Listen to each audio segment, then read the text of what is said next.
And hello, welcome to Solo Playthroughs. I am super excited to finish off the Gearlocs for the first time. Well, the Gearlocs I own, there are many more.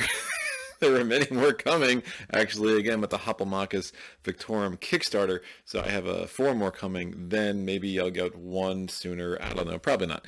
But, yeah, really love Stanza. Stanza reminded me of like one of those Spirit Island spirits where you looked at and you're like, oh my gosh, what the heck is happening? How am I ever going to win with this? And you're like, oh my gosh, this is really insane once you have it built up. It's really nuts. I mean, I'm thinking like Finder or Fractured Days, even Starlight. There's just a lot going on with Stanza that is very different than the other Gearlocs. My first game, I was like, how am I ever going to win? And by game 5, I was like, oh my, Stanza is super strong in a way that I really appreciate.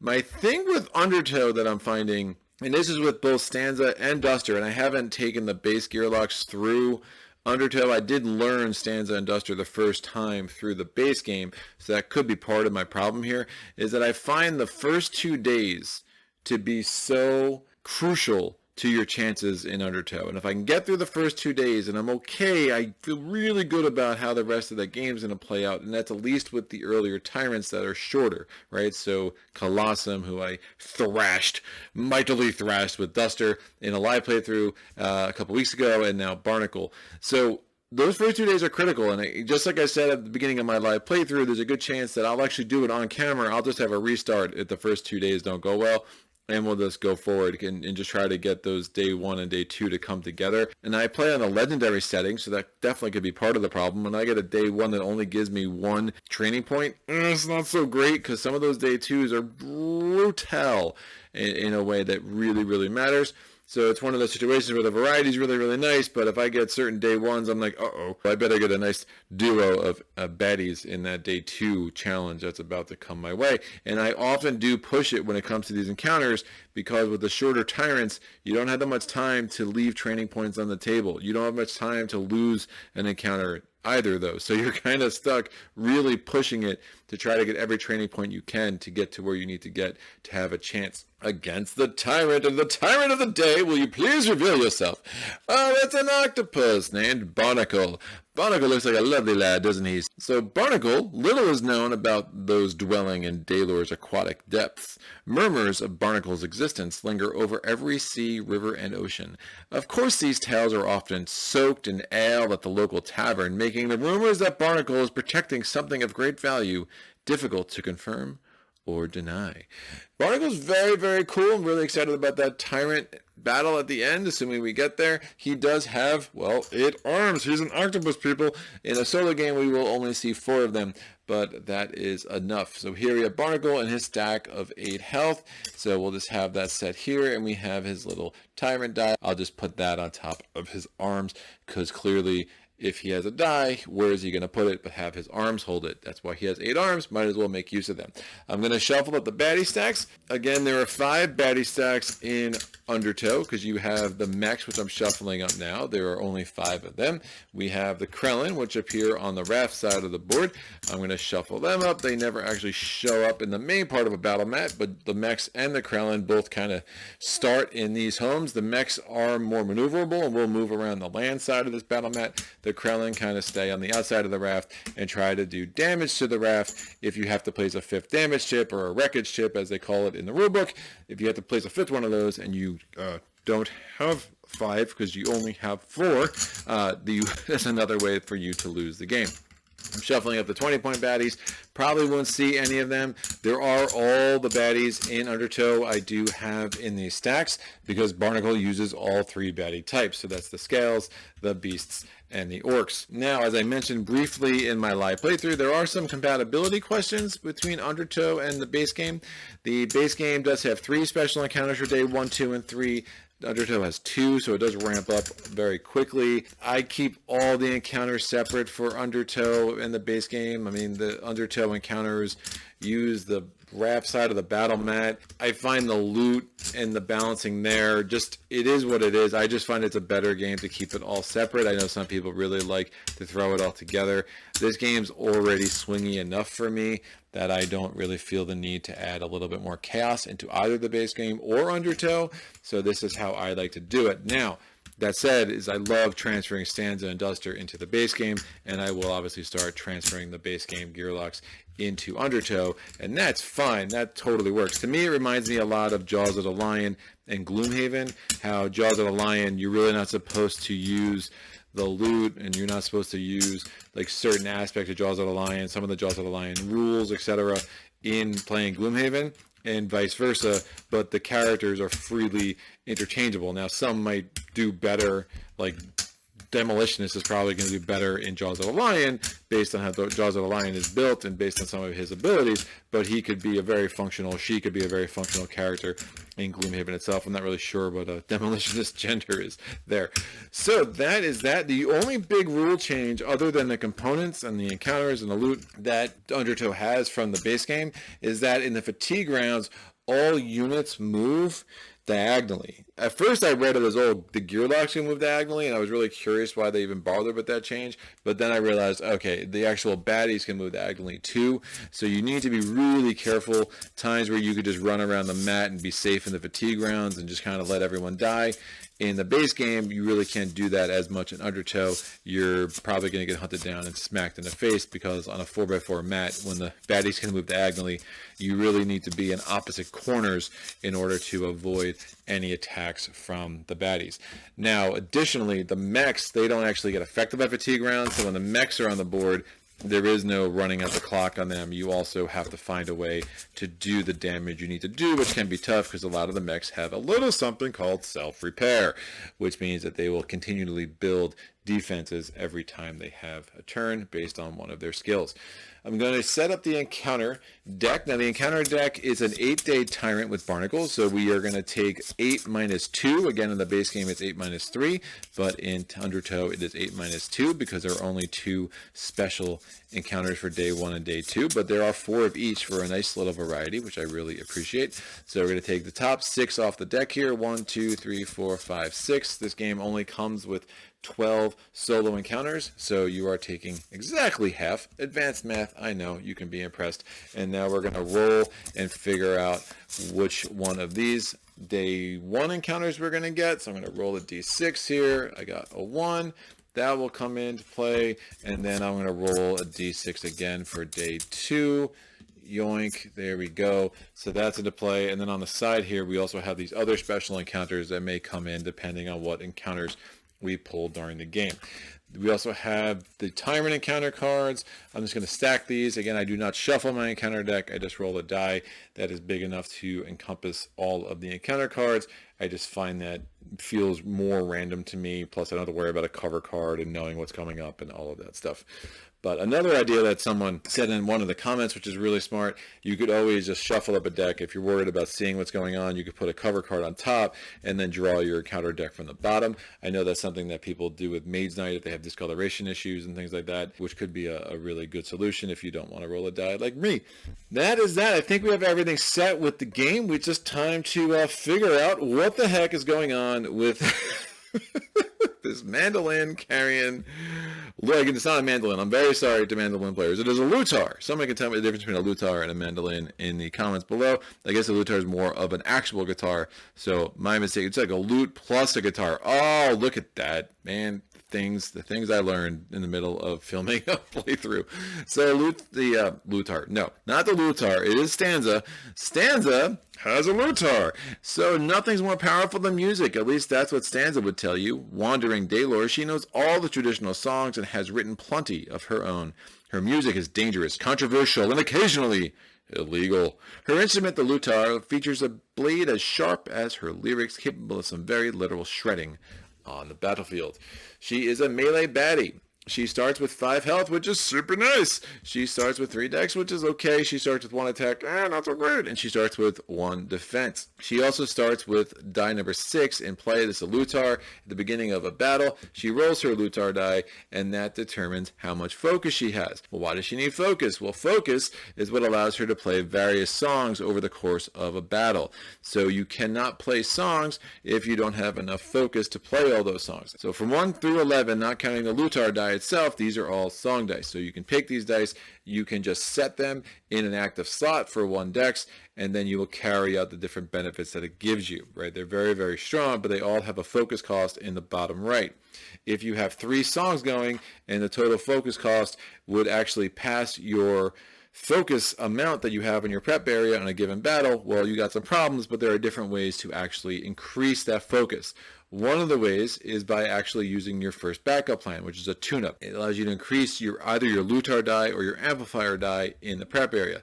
Well, that's a little bit of a problem if you only have the Luitar die there and it's already at a 5 because it doesn't go any higher. The amplifier die is one of the consumables though, which if you get that at some point, you can roll that and yoink. And now I'll use a backup plan. I can tune this up to a 4 and that could really help get multiple songs going up at the higher levels.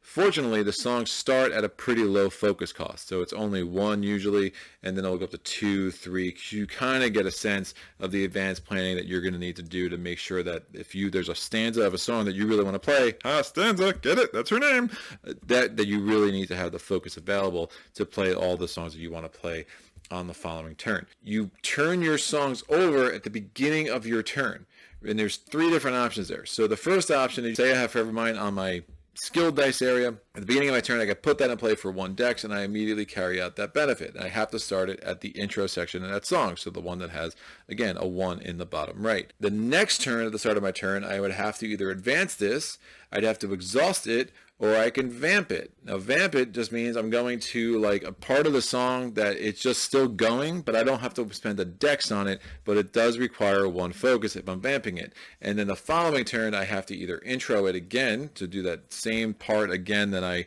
did in the first turn, or I'd have to, again, exhaust it. So if there's a song in your active area, you always have to deal with it every turn at the start of your turn, and you carry out those effects often immediately. Sometimes you actually have to carry out those effects on other people's turns. The way I play with Stanza, generally speaking, it's going to be carrying out effects mostly in the beginnings of my turn as I go through my active songs. So what are Stanza's professions? Well, glad you asked. We have the folk singer.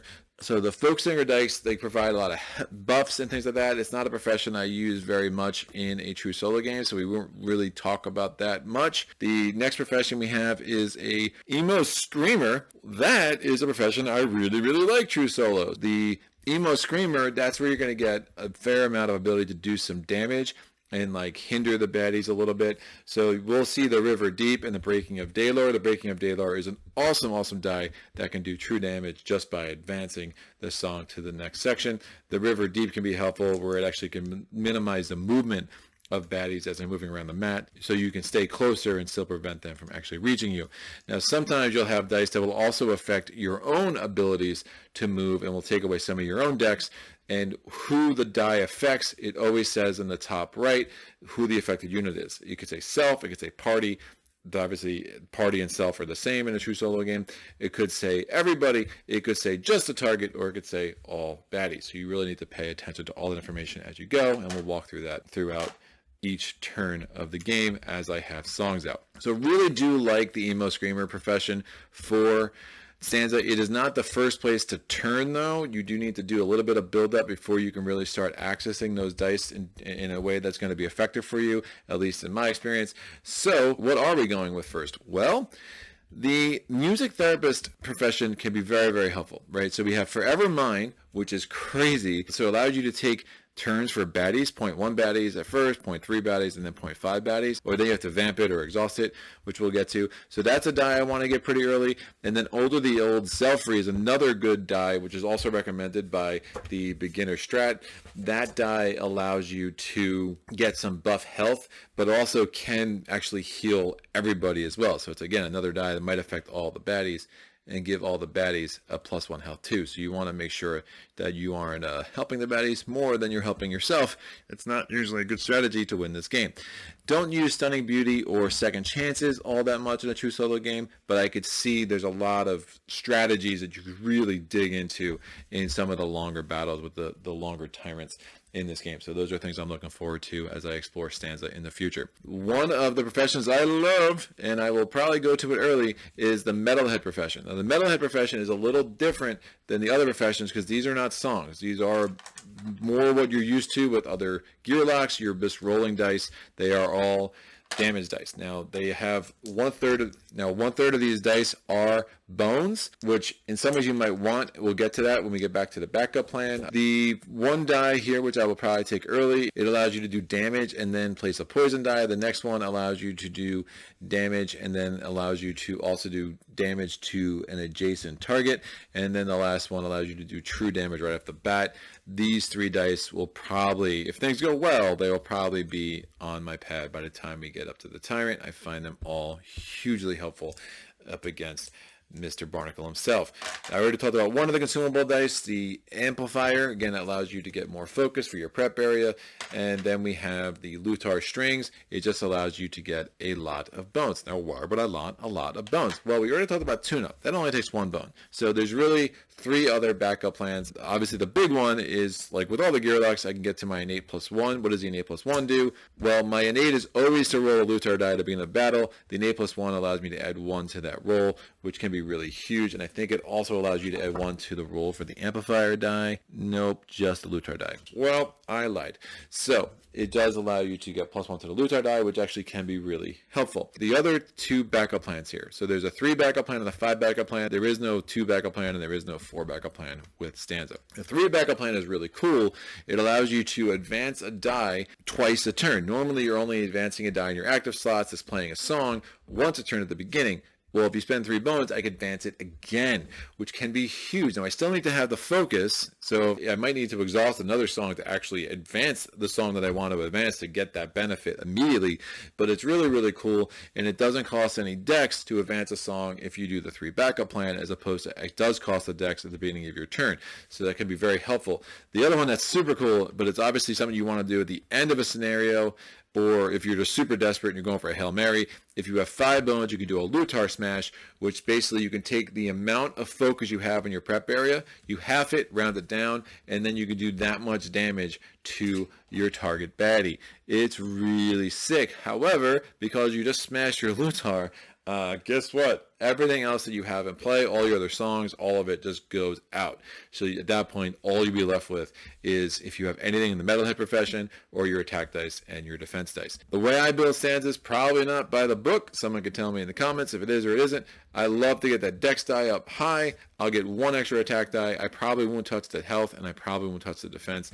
And I'm probably going to rely on my songs as a proxy to get me the things that extra health or extra defense would get. So we'll see if that works out for me. But yes, she's really fun. So I'm excited about this one. We have to go to day 1, right? Yes, everything else is good. Let's do it. Day 1, what do we got? Well, let me do some story time with Greg. Eat or retreat. Success. The escape from Obendar was draining, but now the real struggle begins. Better judgment stands at odds with the stomach's grumbling. Obviously, it's necessary to get as far away from the city walls as possible, but doing so without finding cover to rest a bit and eat may have dire consequences before long. A dissonant symphony of whirring mechs overhead, shouting guards nearby, and a stomach in anguish serves as a reminder that no choice is safe, and this journey is already fraught with hardship. We have 2 options. We can keep moving. Each Gearloc gains 1 dex stat. We are definitely doing that because the other option only gives me a loot, and I want stats more than loot right now. So take a few minutes to get a lay of the land before proceeding. So if we did the bottom one, we would be able to turn over the top baddie in each baddie stack. Man, like I like scouting, but for real, I really want that 1 extra dex. So we're going to take the 1 dex, and at this point, I have a couple options here. I might take the Forever My song. I am going to take the Axe Blade. I just find it the most useful with some of these baddies. Remember, there are baddies that have dodge in Undertow, and I want a way to actually do damage to them if I get in a super bind. So I'm coming in with 1 attack die, 1 defense die, and 4 dex. I mean, It's not great. I do prefer the day ones that give me the 2 builds, and at that point I might actually take Axe Blade and Forever Mind, or I might take an extra attack die and an Axe Blade. I probably would wait to get an additional dex after day 2. It is what it is. So we play the game. On a different day, I might take Forever Mind. Forever Mind I find only so helpful. It depends on the baddies on the mat, and at some point I'm still going to need to be able to do damage, and I find the ability to get a damage and a poison die out there to be really, really helpful. So we are going to go with that. So I'm not going to be playing any songs in the first battle. I do get 1 loot. What's my loot? Gearloc's Guide to Advanced Tactics. During a training attempt, you may choose to train any skill in your Gearloc mat or automatically succeed at an attack or defense attempt. Kind of like that for getting Breaking of Daelore. So that's something I might jump over the river deep and get Breaking of Daelore, and that could be really, really helpful. So I won't do it now. We will do that later. We are going to be able to scout at the end of day 1. I rolled a 4. I'm still going to scout the 1-point baddies because that's who I'm going to be facing next turn. Oh, glad I did, because it is a goblin broadcaster, and he has signal. No, thank you. He has signal, and he also always has initiative because he has a 6. Stanza's die isn't the worst. It's a 2, 3, 3, 4s, and a 5, but she does not have a 6. So that broadcaster will always be first, so we will cycle him right to the bottom where he belongs. All right, we're going to go day 2. Now, I did get 1 progress point from day 1, so let me put a die up there. Special encounter, day 2, here we go. Should I stay or should I row? Sailing the Sibron means building a raft, a task completed after a few hours of sweaty work.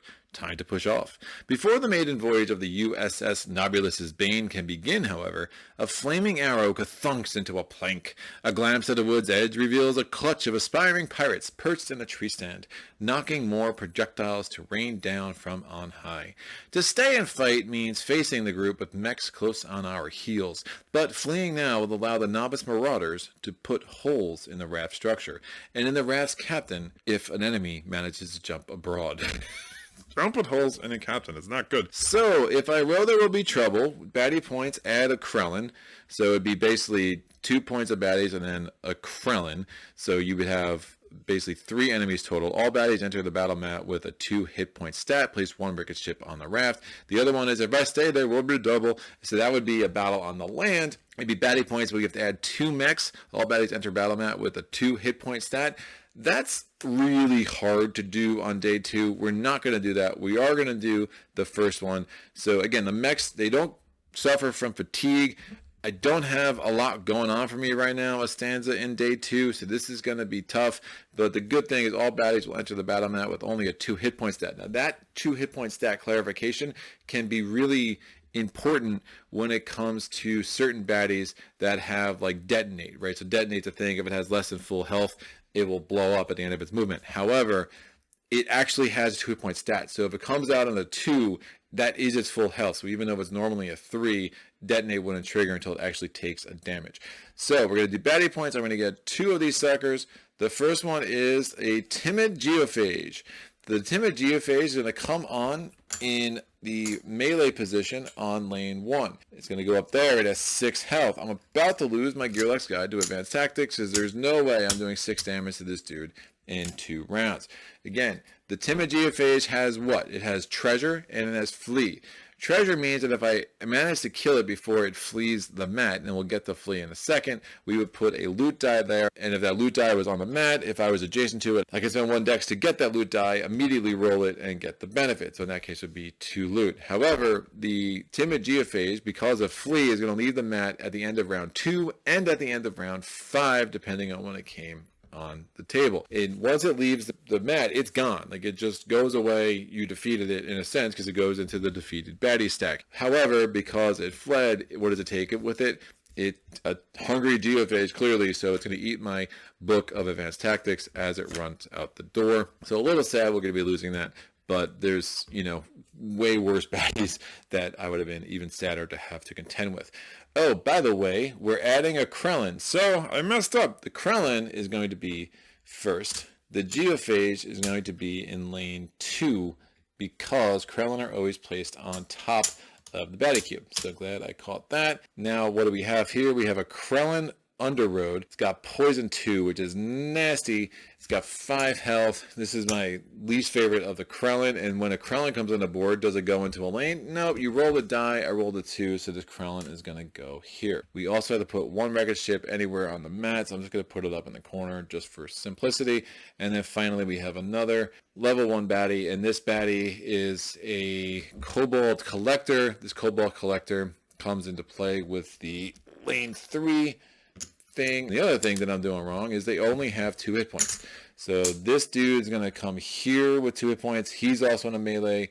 This is going to have 2 hit points here, and this is going to have 2 hit points here, because I'm like, this is impossible. And I'm like, oh, that's right. I'm doing something wrong. So almost made 7 mistakes on the first battle, but we got them all squared away, kids. I feel pretty strong about that. I'm going to put the round die here. We're going to have the Krellin that has the lane 1 marker, has a any die of a 2. The Timid Geophage has a any die of a 2 as well. And that's, again, because the lane marker is a 2, it's going to be after the Krellin, who has a lane marker of a 1. The Cobalt in the lane 3 has an any die of a 3. So chances are fairly good I'm going to be able to have surprise by default here. I do. I have rolled a 4, so I'm going to be at the top of the inning meter. Makes me happy, and now I have to decide where I want to put myself on the mat. Who scares me? Everyone scares me. Oh, shoot. Forgetting another thing. So the Cobalt Collector has equipment, so that triggers when they enter the mat. I'm going to roll this. I rolled a 2. What does that give them? Well, they gives them a piece of armor. Their hit point stack was a 2 temporarily, but actually now that goes back to a 3.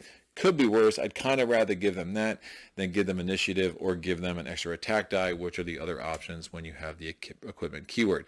So again, like paying attention to all these keywords, sometimes it can be a lot, but we are able to kind of get that all figured out. The real question is, do I want to try to kill this at all, or just sacrifice the guy to advanced tactics? If I start here, I could try to use my axe blade die to kill that, but again, 1/3 of the time, what am I pulling? Well, I'm going to be rolling bones, which isn't going to make me happy.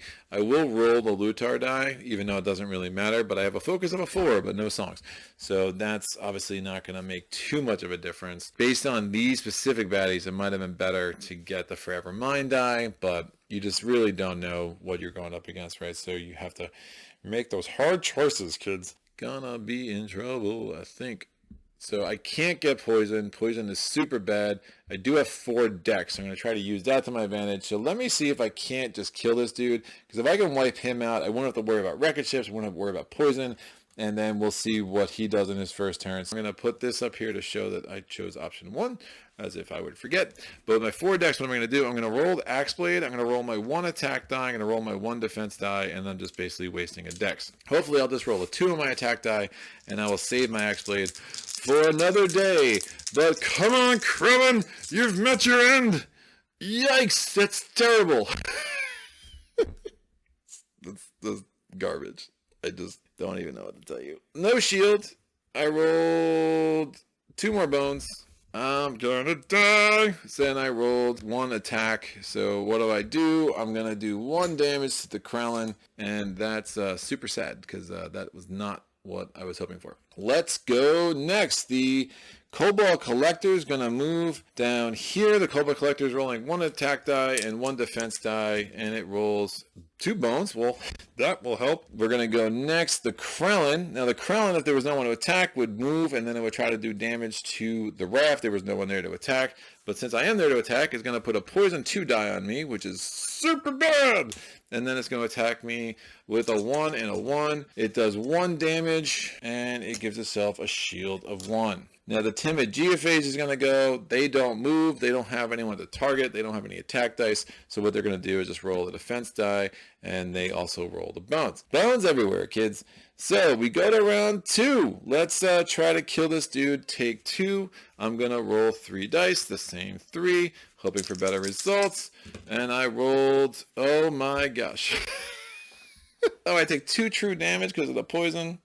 I rolled 1 attack, which gets rid of their defense die. I give myself 1 defense. I have a bunch of bones. That's not going to work. I'm going to put the Axe Blade back and try to do it again in the future. And I'm going to die from poison doesn't matter what else I do at this point. So, as I said, was probably the case. We're going to reset this and see if we can't have a better run take 2. We're just going to redo day 1 and day 2 and just shuffle the 1-point baddie stack and the Krellin stat and just try again. I mean, there's really no point to play out this playthrough. In my experience, the shorter tyrants, you just need day 1 and day 2 to go well. Otherwise, you're just in for a world of hurt, especially with Stanza and playing on Legendary. I rolled a 6. That's not helpful. 5. Here's a 1. All right. Well, that's better. We're going to do this. Stanza's going to get back to 5 health, and we're giving ourselves a redo, kids. I think I would take the same die. I mean, that's just really wild luck. 2/3 of the times I'd had that Krellin dead on the first turn, and I'd probably be able to pull that out. You can't control those odds sometimes, and early on, you just don't have that much margin for things to go pretty bad. But I was happy with the scouting. I was happy with where I was at, and you kind of put yourself in a place where that one roll makes a world of difference, and you're like, oh, well, that didn't go well. Is what it is. It's a dice game, and sometimes the dice are not your friend, and sometimes they are. So if you watch my Duster playthrough against Colossum, the dice were my friend fairly often in that playthrough. So can't always complain. You could, and it's kind of pointless to complain. So why would you? Now we're going to shuffle the loot back into the deck, and we'll see how take 2 goes with our friend Stanza. The thing that really makes me take the Axe Blade in Undertow is the number of 1-point baddies that have the dodge. It's just really hard to deal with them if you don't have the ability to put some poison on them from what I've been experiencing, but we'll see. So I did randomly get the same day 1 encounter, so I'm just going to do the same thing and see if I can't ride this strategy to a better result this time. Get back here, Axeblade. I'm still going to believe in you and see what can happen. So day 2, take 2, pirating the pirates. The escape went off well enough, but making a raft from scratch is time-consuming, with Nobulus's machinations imminent arrival. Fortunately, a keen Gearloc eye spots a shady group of marauders that has already done the work. Known locally as the Scrap Lords for their practice of picking clean those unfortunate city folk who venture too close to the Sibron, this ragtag group of vagrants often patrols the banks near Opendar, looking for its next mark. Today, we've caught them napping. We can take the raft now in broad daylight, or we can wait till nightfall and escape under cover of darkness. So my 2 options here, we can commit a brazen act of piracy in broad daylight. For some reason, daylight eases my conscience. I would have to face baddies in the baddie queue. We're on day 2, so the baddie queue is only going to be 2 again. Gearlocs have surprise. Each Gearloc may draw loot during their first turn, may be used or kept. That could be helpful, or I can go for that additional training point. You know I love that. Commit a brazen act of piracy under cover of darkness because you're ashamed, and you should be. Baddie points. Gearlocs have surprise but must start the battle on a Krellin starting position. That one I like more. I think we can pull that off. And again, it gives us an extra training point, and I am chasing training points like a madman. Oh, I could have scouted at the end of day 1. I'm scouting a 1-pointer. How do I feel about the Goblin Devastator? I don't mind the Goblin Devastator, so we're going to do that. So he's going to go in lane 1. We have no Krellin to contend with, so that will make things a little bit easier. Goblin Devastator comes in. He has the Detonate 2 I talked about a little bit earlier, so his hit point stat is a 3. If it ever goes below a 3 on his next turn after his movement, he will just go ba-boom and blow up, and he will do 2 damage to everyone around him. It's not true damage, it is just damage, but it can be really annoying. He's going to go in the melee spot on lane 1, and then on lane 2 we have our Goblin Dabbler. Goblin Dabbler also has 3 hit points. It has any die of a 2. It only rolls 1 attack die, and it has Mischief 1. So again, if I have my 1 defense die in play, the Goblin Dabbler will, very politely remove it from me before he decides to smack me in the face. What a jerk. So he is one I might want to try to get that poison on and try to make his little excursion in this scenario quicker and shorter than it otherwise might be. I'm going to roll my any die. I rolled a 4, so I have initiative again. I'm going to go here. I am going to try to take care of this dude because I have ways to deal with this guy, and I'm more worried about losing my defense die every turn. Now I have to start in a Krellin starting position. I get to choose where I want to start, just like you can in a normal battle. It's cover of darkness, and we crept up to this raft, and we are going to try to attack them. Now also, I had surprise. Even if I didn't roll a 4, I would still be in front of all the baddies, so that's another thing going there. A lot going on in Undertow. Man, I remember the first time I tried to play Too Many Bones was actually with Undertow. Because like, oh, it's smaller. It must be easier. No. That was a mistake. Undertow is neither more user-friendly nor simpler. So it is it's a whole different experience. It puts the standalone in a standalone. And if you learn Too Many Bones through Undertow, I am very impressed. I very much needed to play a lot with the base game before I was really able to wrap my head around all the different things going on with Undertow. Oh, I also forgot my loot. Why do I forget things? Oh, Fortunate Discovery. What is wrong with me today? I'm going to take my Luitar strings die. Maybe I'll be able to get to my innate early on. That could be really helpful. Or if I need my Luitar smashed, Luitar strings could be huge. It's more important to me now than the amplifier. I roll my Luitar die before we start. I rolled a focus of a 2. Again, crappy roll, but it doesn't matter because I'm not playing any songs this turn anyway. How is this going to start? Well, when you start in a Krellin position, you cannot use Dex for anything until you get back on the raft. And it's going to cost 1 Dex for movement and an additional Dex to board the raft. That can be especially brutal with Stanza if you ever get pushed in the water later, especially the Tyrant battle that can happen, because she cannot advance her songs if she is not on the raft, because she has to spend Dex to advance her songs. So all she can do is vamp all her songs, or if they're already vamped, she can't even intro them. They're just gone. So it's a really, really rough dynamic with Stanza. You want to be careful about that if you can. Sometimes you can't control it. But so in this scenario, it's kind of good that I didn't have a song, because I wouldn't be able to intro it in my first turn anyway, because I'm starting in the water. I'm going to spend 2 of my 4 Dex to get out of the water. And honestly, I could roll a defense die, but what's the point? Because this dude's just going to take it off me anyway before he attacks.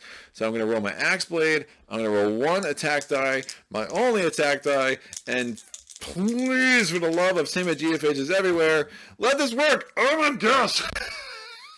Axe Blade die, you're failing me, and I don't like it. I did do 2 damage, however, so that's a thing. That guy has 1 health left. That would have been effective last game, if I had rolled a 2 instead of the 1. So, baby steps, people, baby steps. The Goblin Devastator is going to move 1 and 2, and he's going to roll this die because he has 1 defense die. If it was a bones, he would have given himself 1 damage because he's careless, but it is not a bones at last. And then we have the Goblin Dabbler is going to roll 1 attack die.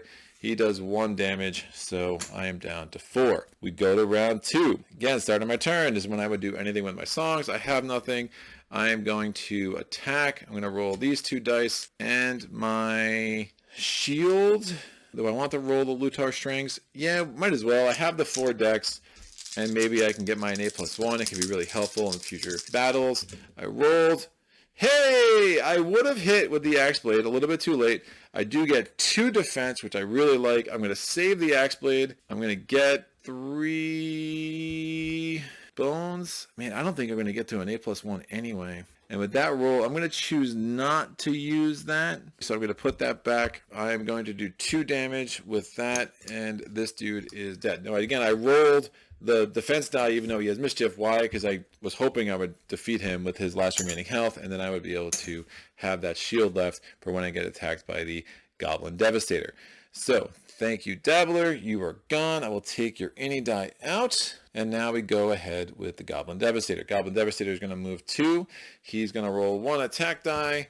It is 1 damage. I will just move my shield down to 1. Here we go. We go to round 3. It's me and the Devastator. And again, if I do 1 damage to him and he blows up, he does that before he attacks. So I would still be able to survive that. So it's actually not the worst idea. So let me try to just get a damage on him and end this thing. I'm going to roll these 2 dice. I can't roll another defense die because my defense stat's only 1 and I already have an active defense die. And I'm not going to even bother with the Luitar strings this battle because it's going to be really hard to get up to 6. So just trying to get some damage on this dude. Great, so I did 1 damage here, 2 damage, and I put a poison 1 on the Devastator. I will exhaust the Axe Blade. The Devastator is going to go. The Devastator takes 1 true damage from the poison. That ticks down from a 1 to a 0, so that comes off of him. And then he moves. Well, at the end of his movement phase, he's just going to blow up. And so he kills himself. I get 2 damage, and we manage to pull off our day 2 battle. Yay! All right, so what am I going to do? I'm going to get another loot What is it? The kelp powder. Remove one effect die from yourself or an adjacent unit. That can be really important with the poison if I do face that Krellin again at some point during this adventure. I'm going to put my Luitar die back. I'm going to put my Axe Blade die back. I'm going to take out that extra defense. And I have 2 training points. What am I going to spend them on? Well, I am going to get Forever Mine out, and I want to get myself an additional... Well, let me try to train. So if you're trying to train attack or defense, you're always better off trying to do that first if you have 2 training points, because if you fail, you can just try again. So I rolled. I successfully trained my attack die, because I think that second attack die is so important. And then I will go ahead and train Forever Mine, and let's start getting some songs out in the battlefield. So Forever Mine, I think, could be really useful, especially on day 3 if we have 3 level 1 baddies. It's really nice, and there's a lot of cool things you can pull off with that song. We are getting our second progress point, and we now go to day 3. I have 8 encounter cards here. We have the 6 regular solo encounters and the 2 tyrant encounters that come with Mr. Ugly Barnacle himself. I'm going to roll this. It's a 7. So tyrant encounter right off the bat. Don't tease the octopus, kids. I would never. I caught one. Fish is on the menu tonight. The fish has weird suction cups, however. And the second it got pulled above water, it seemed to keep going and going. And why is it wrapping itself around the fishing pole and now around my throat? Barnacle's tentacles are enormous, and now another one has appeared on the other side of the raft. The raft is flying through the air in an instant, and the horrific shriek of the ancient octopus drowns out the sound of the river spray. Oh no! Let's kill these suckers! We are back on the raft again, which is nice. Battle key was baddie points. Add number of tentacles equal to party size. Start with tentacle 1 and counting up. So party size is 1, so only 1 tentacle, but we are going to have 3 baddies. 1 Gearloc must start battle in a Krellin starting position. Man, that means I can't even start my song. What is happening? It's really bad. I forgot all those little additional things. By the way, at the end of the day, in my recovery phase, I got back to full health. Sorry about that. So baddie points is going to be 3. And then we are adding a tentacle to the top. So we're going to take tentacle number 1, put that there. We have 4 baddies. They're all starting on the board. So tentacle number 1, it has the Krellin symbols. It's going to be placed like a Krellin normally would. I rolled that. It's going to go into the first position. It gets that lane marker, and that it only has 1 attack die. You ain't so tough. His higher numbered brothers are pretty bad though, for sure. So we have the Kobold Tenderfoot. Kobold Tenderfoot is hardy and compound, and he only has 2 health, so he can be pretty nasty. So putting us in a place to try to cut him down before he becomes too much to deal with could be important. So we're going to put him in the melee position in lane 2. We're going to take the Cobalt Collector. The Cobalt Collector has equipment. We saw them in the last game. So I'm going to roll a die to see what equipment they're getting. They rolled a 2, so I guess that's just the thing that they're going to roll today, because now they get 2 more health. So 5 health for the Cobalt Collector. They're going to go in the melee position on lane 3. And then finally we have the Mink and Monkey. The Mink and Monkey comes in lane 4, has 3 health. Untargetable is his backup plan. And it is a range baddie, so we're going to put that up there in the range spot. So you notice everything alternates on the raft. So it can be a little bit to get used to if you're used to only playing the base game. I'm going to take the round die, set it to 1. I got to roll my any die. I rolled a 4. That makes me happy. I'm also going to roll my Luitar die. I rolled a 4. Also makes me kind of happy. We're going to get any dice for the baddies now. The Tentacles is the blue die, and it's going to be a 3. The Minkin Monkey is the green die, and it's going to be a 4. The Cobalt Collector is the yellow die. It's going to be a 3, which is going to be after the Tentacles. And the Cobalt Tenderfoot is going to be a 2 with the purple die. So down at the bottom of this list. I need to start in a Krellin starting position. That's the part that gets me. That's how I get you. With my dex. My dex is 4. I can't. 2 of it's going to be gone, which is not great. I'll let the tentacle go a little bit nuts. I might as well try to get a damage on this. Problem is, if I come out over here, I'm getting attacked by this dude, and this dude. And that's a lot. I can't take that many hits. I just can't. Shoot. Wish this loot was some kind of healing. The other option is I come out here, I get attacked by that and that. None of that's great. I mean, this is attacking me no matter what, right? So if I come out here and I get lucky with the Axe Blade, even though it's hardy, it would actually just die from the poison on its first turn. I just want to have to deal with it. That could be an idea. I roll this and a defense die. Kind of like that idea. Yeah, let me try it. Still get 2 attack dice my way. If I pull this off, then he's dead and I won't get the third. Even 3 would still give me a little bit of a chance to pull this out, but it's going to be tough. So, all right, my 4 decks. I'm spending 2 decks to board the Raft Deja Vu. I'm rolling my Axe Blade. Don't fail me now. And I'm rolling 1 defense die. So again, the Axe Blade, it adds the poison effect and does immediate damage. So it allows me to basically do 2 damage to the sucker with 1 die if I can pull it off. It's one of the reasons I really like it. So don't roll bones! Yes, sir. So I did not get any defense, but I'll put that bone there. And I'm going to do 1 damage to the Kobold Collector or Tenderfoot, whatever the heck he is. And he's going to get a poison die of a 2 because that's what I rolled. Thank you, Axe Blade. At least we will make the first round a little bit less painful now. The Mechs and Monkey is rolling 1 attack die and 1 defend die. It gets a shield of 2 because of course it does. It does 1 damage to me. Me not rolling a shield is a little bit unfortunate. We're going to go to the Tentacle. The Tentacle is going to see if there's anything to attack there. If it's not, it's going to move to the next Krellin position and it's going to attack. It's attacking with 1 die. It successfully does damage, so we put 1 wreckage chip here. As long as it's 1 damage, 2 damage, doesn't matter. It's only 1 chip, no matter how many damage is done by a Krellin when it's attacking the raft. So that's good. We are going to do the Cobalt Collector is going to move here and here. Cobalt Collector is going to attack. It's rolling 2 dice. Oh, yikes. 2 damage, and it gives itself a shield of 1. That's not great. We are now going to go to the Tenderfoot. The Tenderfoot has a poison on it. The poison 2 ticks down to a poison 1, but it's just going to not survive for another round. So that is out. Wow. We got our work cut out for us now, for sure. We are going to take that die out, and we're going to round 2. This range attack is the one that has me the most concerned, especially with that 2 shield on there right now.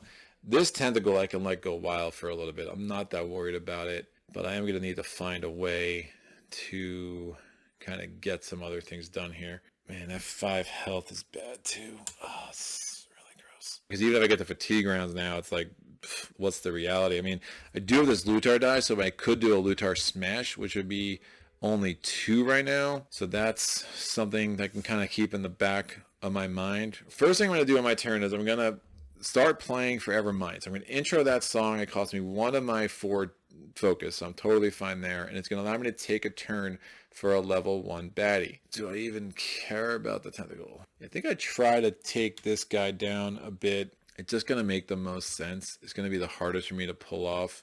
I have 3 more decks this turn. So again, this cost me 1 dex. I have 3 decks left. We're going to take this turn for the Cobalt Collector. The Cobalt Collector is going to move 2.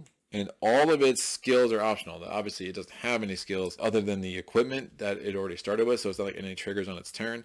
That's one that triggers when it enters the battle mat. And this is not the Cobalt Collector's turn. This is me taking a turn for it on my turn. So that's a pretty big difference here. So I'm going to roll this die. It does 1 damage. So at least we cut down the shield of the Mink and Monkey down to size a little bit. Now I have 3 decks left. I want to get a shield out because remember the monkey is rolling and got me again. Yeah, the monkey's my biggest threat right now. I'll have some time to figure out how I want to get this guy down. And the Tentacle I can pretty much take care of at any time. Tentacle's moving here, so I don't want to be adjacent to that because then it's going to attack me. I just don't want to get attacked by this dude this turn. So I'm going to back up. I'm going to roll the Luitar strings. I'm going to roll 1 defense die. So 1 dex, moving was 2 decks. These is 3 and 4 decks.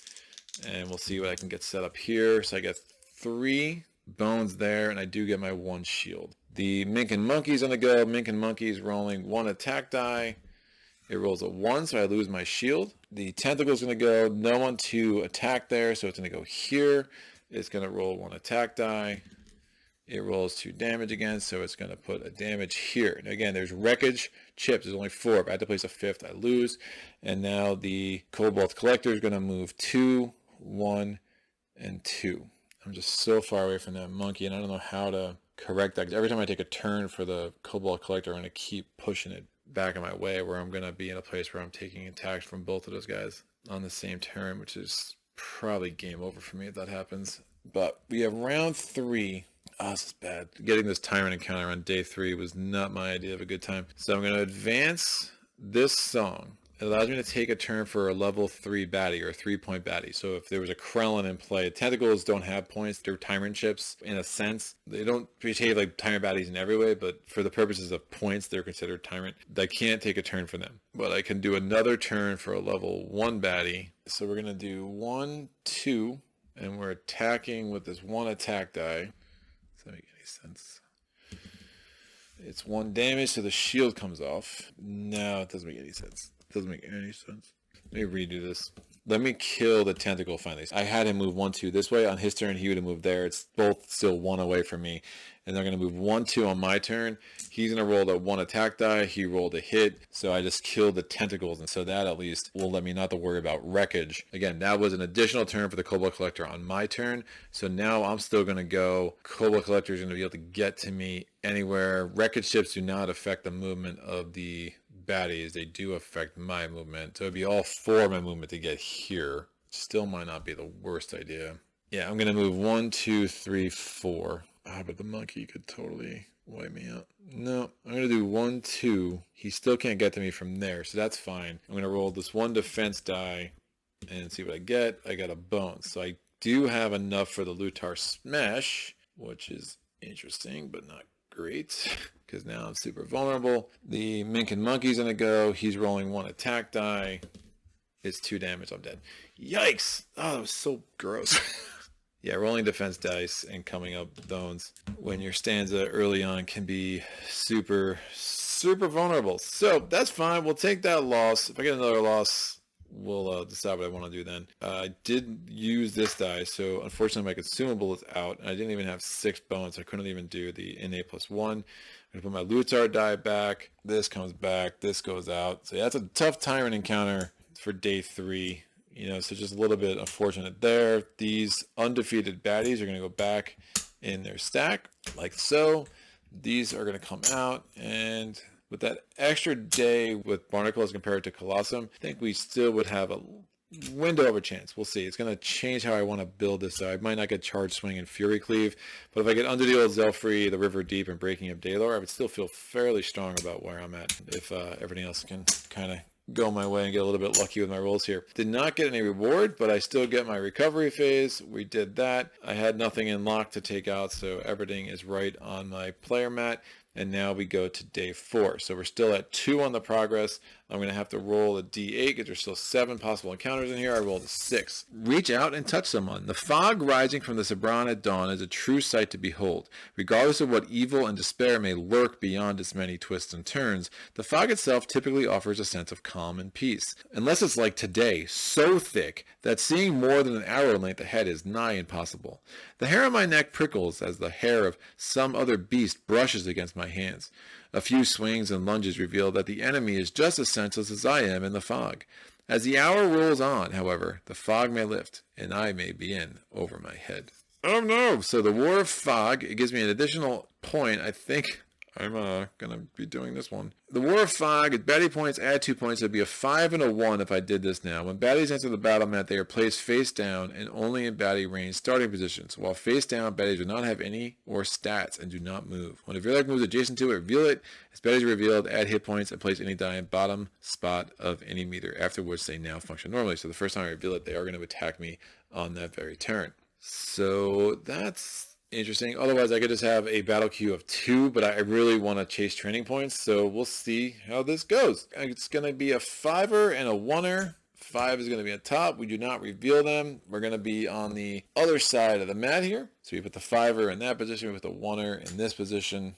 It's going to be tricky to figure out how to make that work with Forever Mine. I'm going to roll my any die. It's a 4. It doesn't really matter. They always go on the bottom. And now I have to decide where I'm going to stand and if I want to wake one of these jerks up on the very first turn. Probably not, but maybe.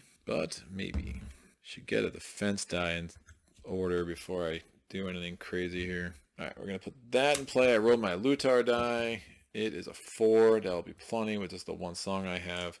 So my first turn, I'm just going to roll this die. I get 2 shield. Beautiful, beautiful thing. We go to round 2. Again, Fog of War. War of Fog. It's crazy. What is happening? I'm going to use 1 dex to intro my forever... that doesn't make any sense either, does it? If I intro it now, the benefit that comes out of that is then I will be able to control the turns of the level 5 baddie later. One thing I didn't mention, you'll notice that on the left of the music dice, instead of placing them as long as you can choose to roll them, and then if you roll a thing that has a focus note along that opposite side, again, it would be the double note that matches the note symbol on your Luitar die, then you get the additional focus, and then additionally later you could choose to play that song. However, once you start a song, you cannot also then later in that battle use that song for your prep area to get more focus. There's a little bit of strategy that goes into that. The real thing I'm debating right now is if I start this song now or do I just start it next turn. Yeah, I think I just go for it. I just try to kill that one, find out what it is, figure it out. All right, use my first dex to wake up the level 1, and now just give me all the information. So I can't start us on this turn. I don't want to. What is it? It is the Goblin Devastator. Oof. Now, I'm not adjacent to the level 5 yet, so I still don't know what that is. Devastator's a little rough, because if I just do damage to it, it's going to blow up, but it would blow me up, and it wouldn't actually blow this guy up, because he actually isn't even revealed yet. So that's supposed to be in an interesting spot. So this guy's going to come in the bottom of the ini meter, and everything else is right. So it has its 3 health. I still have 3 more decks. One thing I could do is move here. If I wake him up, then I can take a turn for the goblin next turn. But my problem is, with that point, I should have woken up in a different order if I was going to do that. Because if I go there, wake that guy up, I have to go back there. I'd only get attacked by whatever that is, which might not be that bad. If he triggers his careless ability this turn, that could be fairly good. I think I let him attack me, see if he triggers his careless, and then I could potentially manipulate that situation to do damage on a level 5. Oh, I don't even know. This is nuts. I have 3 decks left. I think I wake up to level 5 and see what the heck I'm dealing with. There's only a few I really don't want to see. So I'm going to go here. What is it? It is the Dragon Breacher. It's compound, careless 2, and that's also taking a turn this turn. Yikes. So yeah, I really want to cut this guy down to size. So he's going to have 6 health. I have 2 decks left. Let me see if I can't get some poison on this dude. And he's going to come in at the bottom of the ini meter. I'm going to roll an axe blade and 1 attack die. I already have my defense die out. Alright, 2 damage and a poison die. So that's not a bad start. We're going to be halfway through his health pretty quick. So we exhaust the axe blade. We're now going to do the Goblin Devastator. He's going to move. He's going to roll 1 attack die, 1 defense die. Oof. 2 damage. I lose my shield, and it gets 2 shield itself. Wow. I want to roll like the goblins next time. The Dragon Breacher takes 1 damage from the poison. That takes down to 0. And then he's attacking me with compound, so he's attacking me with 2 dice and a defense die. It's got careless 2 low, so that would be 2 true damage to itself. That could be really good. Roll of bones. Oh my lord. Why do they roll so good, man? 3 damage. Man, I really need under the old Zelfrey hardcore right now. Yikes. Alright, I'm down to 2. We go to round 3. I'm going to Star Forevermind with 1 of my 3 decks. Or 4 decks. It's like 3. It's just 1 more. We're going to move the Devastator. Oh, I could just kill the Devastator. No. It have to control a level 1, so I actually will be able to control the Breacher for 2 more turns now. So we're going to move the Devastator. The Devastator is rolling 1 attack die. It's 1 damage. And that 1 damage just took off the shield. So I roll my 2 attack dice and my defend die, but that's just rough. Can I get to a place where they're not attacking me is the better question. Probably. I mean, hopefully the careless will trigger, right? So I'm going to move 1, 2, 3. I have no more decks. And I couldn't get there any other way. So like I had to use all my decks to make sure that neither of them can attack me. The Devastator is going to move 1, 2. It doesn't roll a die. The Breacher is going to move 1, 2. It rolls a defense die. Give me a bones. Oh, how wonderful. So it does 2 true damage to itself, which I love. Round 4, that opens up a big window for me. So my first decks I'm going to spend to control the Devastator again. Devastator's got so much life left though. He really needs to just destroy himself. That 2 shield on the Devastator is really bananas. If it kills the Breacher, I can vamp. That's nice. I'll be able to work this out. We're going to attack the Breacher with the Devastator. 1 damage. We killed the Breacher. So the level 5 baddie is out. We're now going to go to the rest of my turn. Again, that was my first dex. I have 3 more decks. I'm going to move 1, 2, 3. Yeah, I think that's going to be the best bet for me. All right. The Devastator is now going to go 1, 2. We go to round 5. No, not going to do that. He'll move 1, 2. That's better. There is a chessy nature of this. As long as they're getting closer, that's still legit. They're going to be able to move diagonals into fatigue round, right? So you can't do this forever. But as long as I'm not fatigue rounds, yeah, we're going to just move him 2 that way instead of getting him right in my face. It's going to give me some more options. I'm going to vamp Forevermind, right? So the focus requirement's only 1, but it allows me to get all 4 of my decks back. I'm going to move 1, 2, and then I'm going to roll this defense die. And I still have 2 decks, so if I had another die I wanted to roll, I could, but I have no more dice to roll. Please give me a shield. No, we get a bones, because of course we get a bones, which is why I didn't want to be next to that dude. The Devastator is going to go 1, 2. We go to the fatigue rounds. I take 1 true damage. The Devastator takes 1 true damage. I'm going to intro this song for 1 dex. I'm going to immediately take a turn for the Devastator. This is a full turn. Its detonate's going to actually trigger because it is less than full health, so it blows itself up. There's nothing around it to take damage from it, and we managed to pull out the battle. Man, that was nuts. All right, we did it. So I get a loot. I get dragon scales. While this loot remains in your loot area, roll defense dice may be placed in locked slots. If a dragon was defeated this battle, you may trade this for an unlocked dragon center scale trove loot if available. Was a dragon defeated this battle? Yes, the dragon breacher was defeated this battle. So we're going to trade this for an unlocked dragon center scale trove loot. I don't know what this is, so this is exciting for me as well as for you. All right, backup plan expansion. 1 bones, place a defense die at 2 in an active slot. Okay, don't mind if I do. Permanent, love it. That will do. So I traded this. So that's out. You know, dragons, thank you for playing. And thank you for giving me some extra ability to get some defense. So rest of the rewards, I'm going to get 2 training points. I clearly need to take under the old Zelfree because I'm having trouble staying upright here. And I'm going to take another dex. So 5 dex. That should work. I'm going to do my recovery. Yoink, that will help. What are we going to do? So I have 6 options left here. So I'm going to roll a d6. I rolled 3. It is Kobold swimming lessons. Proud and stubborn, southern kobolds are set in their ways. They love their fancy armor. The more ornate and heavy-plated, the better. This affinity creates some issues for a species that otherwise is fairly adept at swimming. With the sun in his eyes, the kobold on the raft ahead doesn't see me approaching, and I know that if I knock him in the water, his armor will sink him to the bottom of the river. He may still put up a decent fight, but a dip in the Sibron may tip the scales in my favor. So tip those scales. Place the Kobold Ironclad on any of the 4 center positions of the battle mat. So it would be a river mat. Probably going to do this because it's another point, and I don't understand why you want it. You're kind of gambling that you're going to roll 4 bones in 3 rounds, and it's kind of pretty easy to do. So whatever. The Kobold Ironclad is a 20-point baddie. Where are you, Kobold Ironclad? Is that you? Yes, it is you. It has an any die of a 4, and it's got 8 health. So Kobold Ironclad is hardy. It can move diagonal. It has compound, so you really don't want it to be around very long, but it's also hard to kill because it has 8 health. So we place an untargetable die on the Gearloc until the end of round 3. So we cannot be targeted for the first 3 rounds. Gearloc also has an extra backup plan for Dunk. Move an adjacent unit onto a Krellin starting position.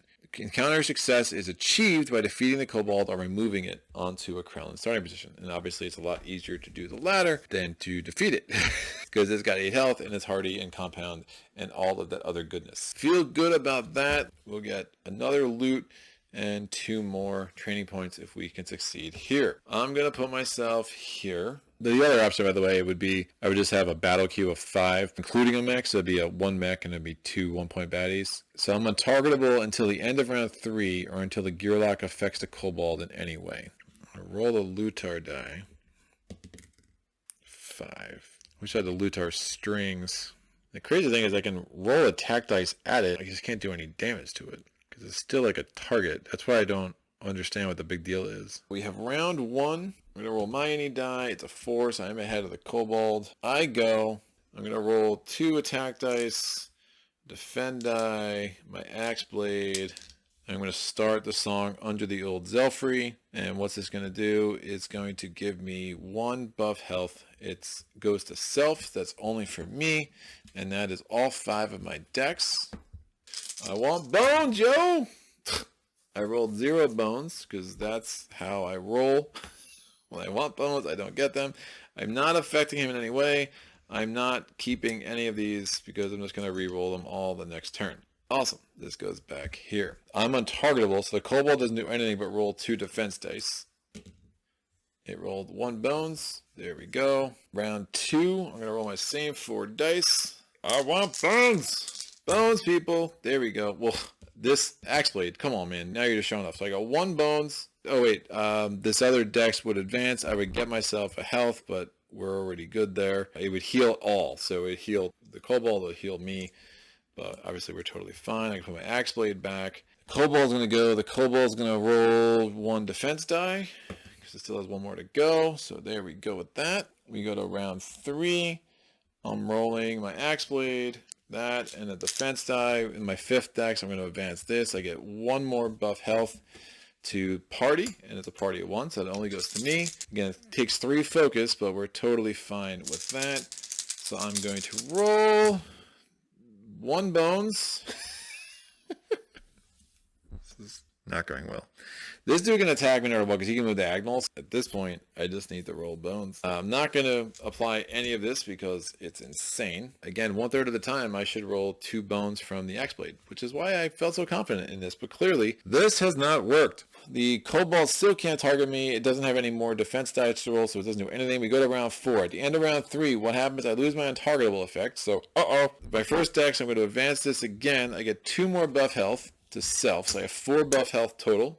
So this can help me withstand 1 attack if it comes to that. I'm going to roll my 2 attack dice, my defense die, and my axe blade with my remaining 4 decks. Come on, people! Oh my lord. I have 1 bones, I have a 2 shield, and my axe blade, once again, is not the bones that I really wanted. What is happening? So the kobold is going to attack me. It's round 4. It's rolling 4 attack dice because of compound. That should be alright because of everything else I'm looking at here, but it's not great. Rolling the 4 attack dice for the kobold. It does 4 damage, so I lose my 2 shield and 2 of my 4 buff health. We go to round 5. Remember, compound always rolls 5 dice if we come to the fatigue rounds. I am going to advance Under the Old Zelfrey 1 more time. I'm going to get 2 more buff health to party. So we went through that entire die. I'm going to roll 2 attack, defend, and axe blade with all 5 of my decks. I rolled 2 bones. All right, cool. So I'm going to spend, with my backup plan, 4 bones. And we're going to push this kobold off the raft. Yoink. There we go. He goes into a Krellin starting position. And we managed to win. We pulled it off. Got attacked. Punch in the face. But we did pull it off. We are going to get the extra loot. It is Gearloc's Guide to Advanced Tactics. Ooh. Likey. Breaking of Daelore is probably in the cards. That will help a lot, actually, in how we want to spend these, especially after having that loss. The kobold tracker is defeated because he got pushed into a Krellin starting position. Sorry, dude. Had to do it. We lose the extra buff health. That doesn't stay with us. Luitar die goes back. Under the Old Zelfrey comes back. Axe blade comes back. Really made me sweat that one. My any die. This will come out. Round die. And we're good. So I get another training point, which gets me up to 4.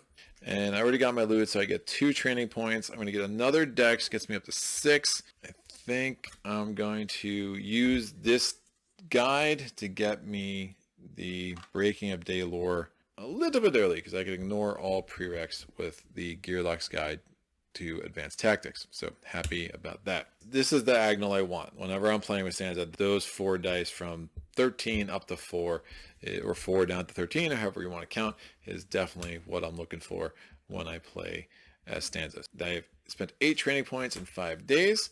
We're going to go to day 6. We are 2 away from even being able to dance with the Barnacle, so to speak. I rolled a 1. Oh, that 2, get back in there. This is 1.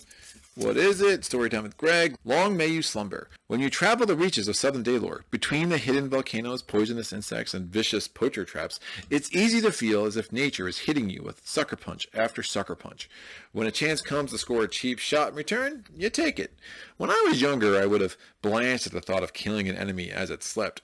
But I know these dozing marauders would do the same to me with a smile on their faces. If I'm quick and quiet, I can dispatch them and be on my way with their loot. Minus the smile, of course. So work quickly, tread lightly. I can have a battle queue of baddie points plus 3 points. So it'd be a total of, that's not good, that's a lot. It'd be 9 plus a mech. The non-mech starting on the battle mat are sleeping. Damage dealt from attack dice to a sleeping baddie is doubled. Sleeping baddies will wake, remove stun dice effect. So they start with a stun die in each, but as soon as there's any damage to them, they're awake. Or if at the end of a round there is one of them awake, they all wake up. And then you still have this mech to contend with. It's not great. Yeah, I don't think that makes sense. Getting 9, I mean, that's basically 4 1-point baddies plus a mech plus a 5er. No, that's not going to work. So we're going to do the second option. It's the same number of rewards. It's going to be baddie points. We're going to be back on the land mat. We're going to give them a fighting chance. And we're going to wake them up because that's how we roll, people. Stanza is not about this killing people while they sleep. We're going to get baddie points. So it's going to be a 5er, a 1er, and then we're going to have 1 mech. Unlike Krellin, which go on the top, mechs go on the bottom. We're going to take the 5er, put the sucker in lane 1. Oh, comes in with 6 health, and I went, ugh, because it is a primate trapsmith, which means, as his name is wont to suggest, that he's going to lay a trap for us. We have to roll a d6. It's a 3, so what happens? I cannot use skills during round 1. No! I can't use skill during round 1 because it set a trap, and not just any trap. It was an electrical trap, people. And that's unfortunate. It means I can't even start my songs. How do you do this to me? So we're going to put this disable effect on Stanza. This dude is a melee baddie. He's going to go there. We're going to get the level 1 baddie. So we have the Chimp Halfwit. It's got Blind Strike 1 and 1 Mind. So 1 Mind comes into play. All other beast baddies, when this comes off, they're going to roll 1 die to attack their target. So it's really bad with ranged beast baddies because then they're just like attacking from anywhere. They don't move and attack. So if the baddie doesn't have any valid targets, so you don't have to worry about it that much, but it definitely can come into play. They both have Blind Strike 1, 2, which is interesting. They'll do a little bit of damage to each other, and that's fine. And other than the Blind Strike and the 1 Mind, the Chimp Halfwit actually doesn't attack itself, which is good. And now we get our first mech. So we're going to get the lane 3 marker for this. We're going to roll a die to see where it starts. It starts in 6. It's got equipment, so we have to roll a die again. And I rolled a 3. It has a attack stat increased by 1 because it has a sharpening stone. Of course it does. So it's going to have another attack. So we're attacking with 2. It's going to start with 2 defense, and it has bleed, which makes it super scurry. Now the good thing with me is I have my kelp powder, so if he makes me bleed, I'm going to be able to undo that on some level, and we'll put him right on 6 again based on the first roll of the dice that I had. Now Stanza.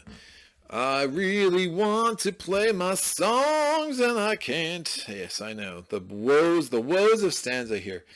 I can't use any of my skills. That's not good. That is not good. I mean, I might as well just let this dude make me bleed. I don't know. Don't want to take the 3 dice attack from the primate trapsmith. Well, let's figure out our initiative here too. The good thing about the Spiderbot 4.0, which is the mech that we have in play, is that it doesn't have self-repair. So once you dig into its defense, that's about all she wrote with that. Its any die is a 2 as well, so it's nice and low. They've got a 4 for the primate trapsmith. This would be a very bad time for me to roll my 3, and we have a 3 for the dimwit. What a great name. You dimwit. All right, I'm going to roll my any die. Don't roll my 3. Oh, you've got to be kidding me. Wow. That's so not good. That's really not good. I need to roll my Luitar die. Please be a 5. It's a 4. It will do. It'll definitely do. Well, I'm starting here. The Trapsmith is going to start. He does Blind Strike 1, and he's going to do 1 damage to that dude. He's going to move 1, And remember, he is a beast baddie, so if one mine triggers and he's still adjacent to me, he's going to roll another attack die at me, which is rough. He's going to roll 3 attack dice and 1 defense die. That could have been worse. He only does 3 damage to me, down to 2. So it's my turn. I can't start my songs. It's 6 decks. That trap was really bad. Like any of the other traps would have been fine. I think if I just go Breaking of Daelore and Under the Old Zelfrey, I'm just worried about surviving another round. If I roll a bones, I could place a defense die at 2 in an active slot, so the dragon center scale is nice. I'm going to use 5, 1, 2, 3, 4, 5, and my 6 decks I'm rolling for shield. Didn't even need the backup plan. Just rolled the 2 right off the bat. The dimwit, or halfwit, dimwit, halfwit, whatever. He's just rolling 1 defense die. So he's good. 1 mine doesn't matter. And then the spider bot's going to move 1, 2, and it's attacking me with 2 dice. Again, it has an extra die because of its equipment. First is going to give me a bleed die, which I'll be able to get rid of with the kelp powder. The disabled die will come off, which is good. It gives me 3. Of course, it gives me 3 damage. 3 damage. So my shield comes off, and I'm down to my last health. Awesome. We are done with the round 1. That was brutal. The primate trapsmith is going to move 1, 2. That's its turn. Doesn't roll anymore. How the heck I'm wiggling my way out of this one now. On my turn, I'm going to use the kelp powder to remove the effect die. I can do that before my start of turn effects, so that's really huge. I'm going to start Under the Old Zelfrey. That takes 1 focus. That gives me 1 buff health. Woohoo! I'm going to do the Breaking of Daelore. That's 2 focus, so I'm good there. Target has -1 health. And I'm going to target the spider bat, and that is true damage. Forever Mind, you don't have to use on your target, so that is nice. I think I will start that as well. So 3 focus, 3 songs. That's 3 of my decks. I still have 3 more decks, which is bananas. I'm going to move this guy up. That's it. I just basically took a turn for him, which I'm totally allowed to do. And he's just not attacking anybody. But what he's doing is he's cutting off the path from the trapsmith. Now I'm going to attack the spider bot. I'm attacking that with my remaining 3 decks. You can't poison the spider bot. You can't make it bleed. You can't do any of that stuff. I'm going to roll 2 attack dice and a defend die. So I did 3 damage. So its shield comes off. And I'm going to let it lose 1 health. So it has 1 health remaining. And I have this 1 shield. Wish it was a 2 shield. Oh man, I wish I rolled the bones. If I rolled the bones, I could have made it a 2. Basically getting attacked with 3 dice. Well, no, I'm getting hit and then getting attacked with 2 dice. Oh wait, there's a little bit more of a chance. Hold on, this is a 1. Hold on, let me think about this. Blind Strike, it always attacks your strongest unit.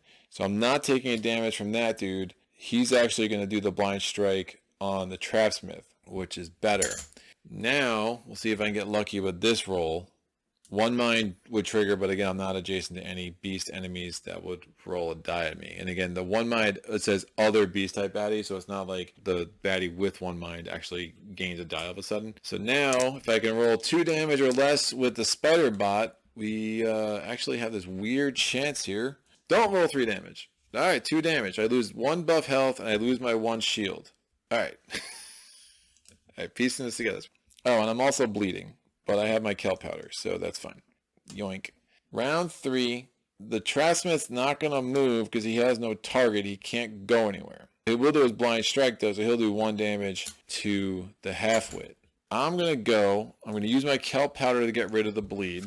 Do not want to heal all baddies at all. So I'm going to vamp Under the Old Zelfrey. Can make everyone lose a health, but then I would die. If I had 2 health instead of 1, I could have done some cool things there. It's not going to work. So I'm going to vamp Breaking of Daelore.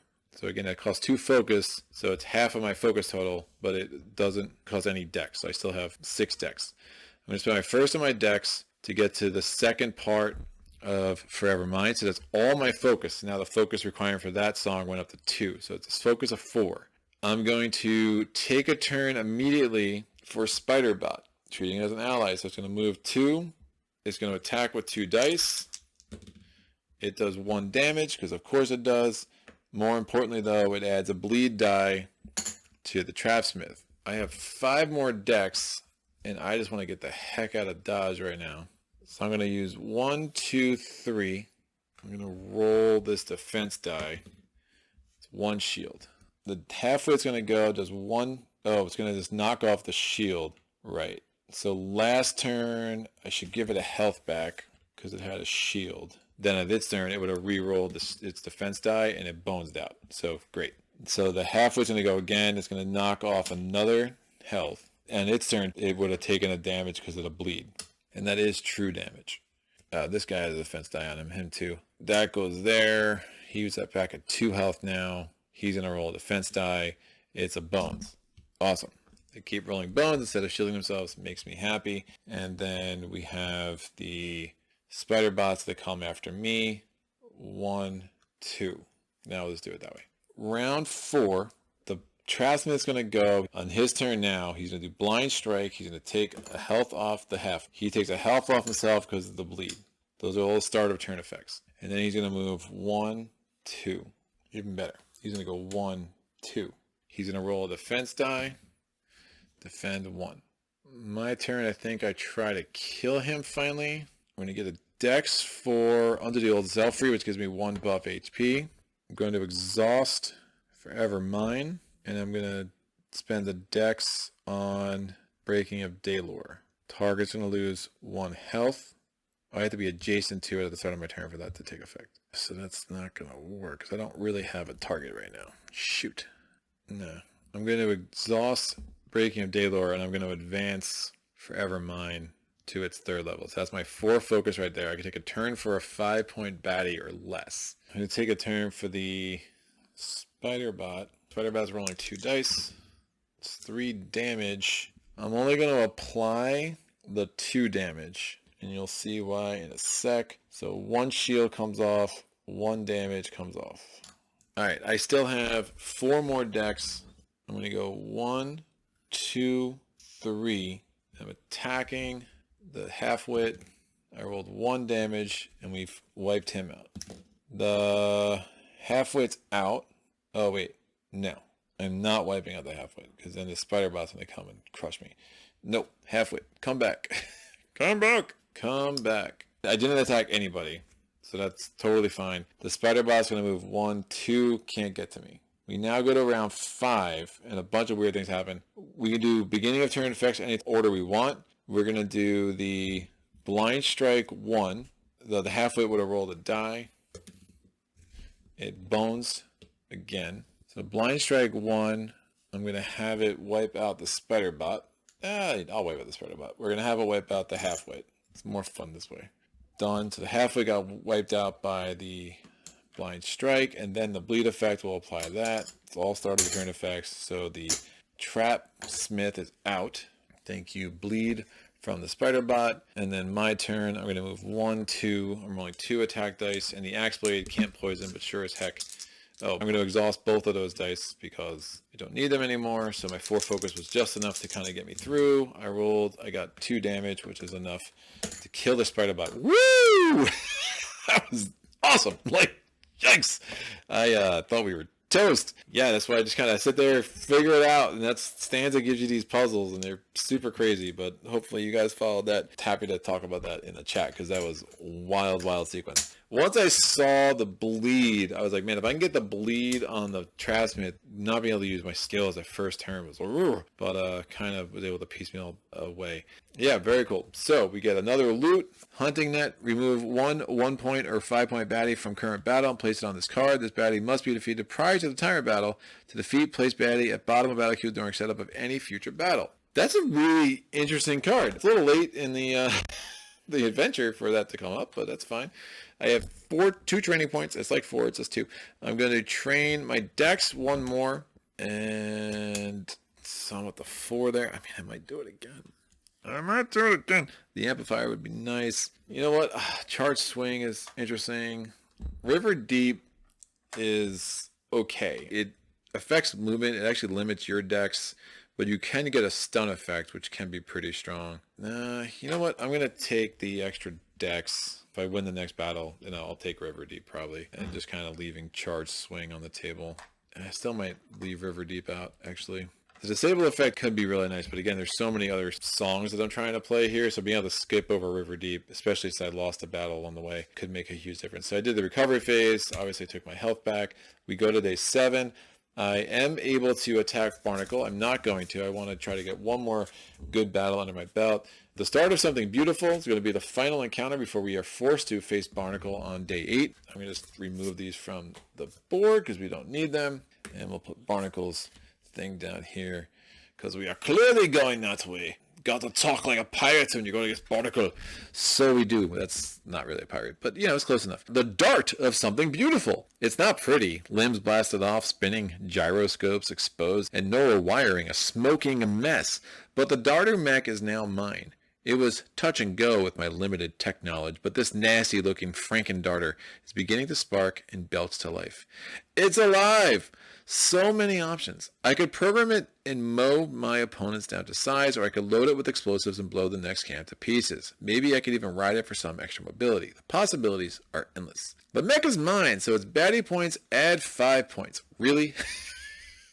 Really? So it's 7 plus 5, so we're at 12. Yikes. So 2 5s, 2 1s, and a partridge in a pear tree. Alright, Gearloc has a prize. Place Mech Darter on the battle mat and use it as an ally for this battle. Use D6 to mark its any, but it does not get a lane marker. It gets 1 extra skill. I can give it blasters, 1 extra attack stat. I can give it bomber. You can self-destruct, dealing 3 true damage to all adjacent units, or I can give it bolster during any Gearloc's move phase. It may board. No, that's... Bolster is way too much thinking. The 1 extra attack stat is interesting. The 3 true damage is probably better. It may. It doesn't have to. Yeah, we'll do that. We're going to give it bomber. We are staying on the land side of the map. I'm going to roll my any die. What do I roll? It's a another 3. I'm going to roll my Luitar die. It's a 4. So we see...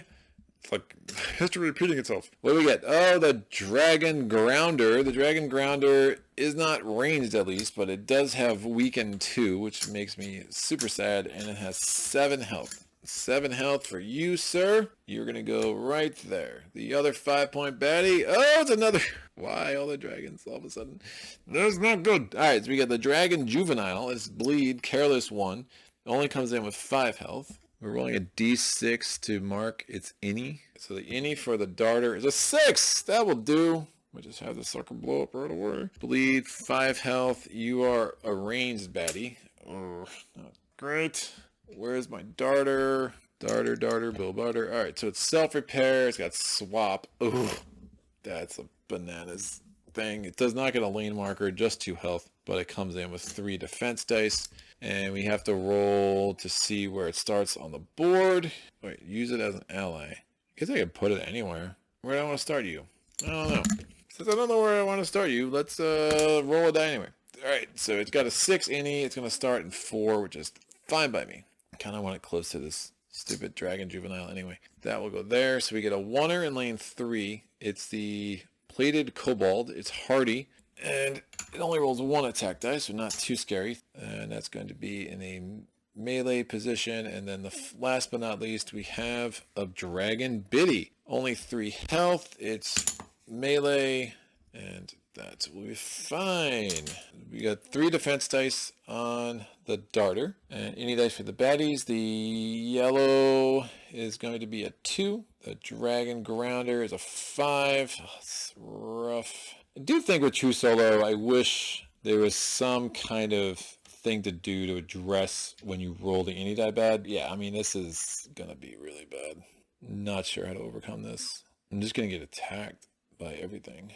So swap's interesting. At the end of this unit's turn, it will switch positions with the closest, strongest opposing unit. Closest is the first modifier, so I'm not sure how helpful that's actually going to be. I'm going to start here. Let's see if I can pull this off. It's going to be tough. So Dart's going to go first. So glad I rolled that 6. It's going to roll 1, 2, and mostly is existing as fodder for the Grounder. That dude's still attacking me with 3 dice. Nothing much I can do about that. Moving the Dragon Grounder in here. It is attacking. Weaken 2, basically Dart won't be able to attack next turn, but honestly, he's not really trying to attack much anyway. 5 dice for the Grounder. 2 damage, 2 shield. Dart might actually live to fight another day. The Grounder's done. Dragon Juveniles attacking the strongest unit. That's going to be me. Is rolling the same dice. I would love a very similar roll here. Or I could do 3 damage and roll him 3 shield and not trigger his careless at all, which is fine. It's exactly the same as I asked for. We're totally good with that. That's done. After that, the Dragon Baddie is going to go. It's just rolling 1 die. 2 damage. So Dart is barely alive, and it's super weak. And my turn. This dragon did not weaken me, right? Didn't make me bleed. Oh, that's awful. If I rolled a 4, I'd just put it in a hunting net and called it a day. Yeah, I can't do anything about that.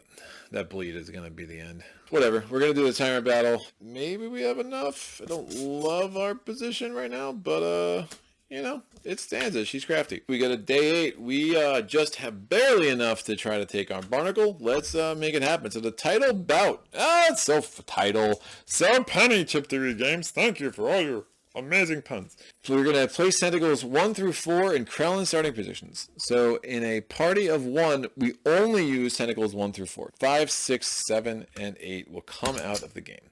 Yoink. We're going to take Tentacle 1. We've seen it before. It is back. Tentacle 1 is back. So we're going to roll for its position just like it was a Krellin.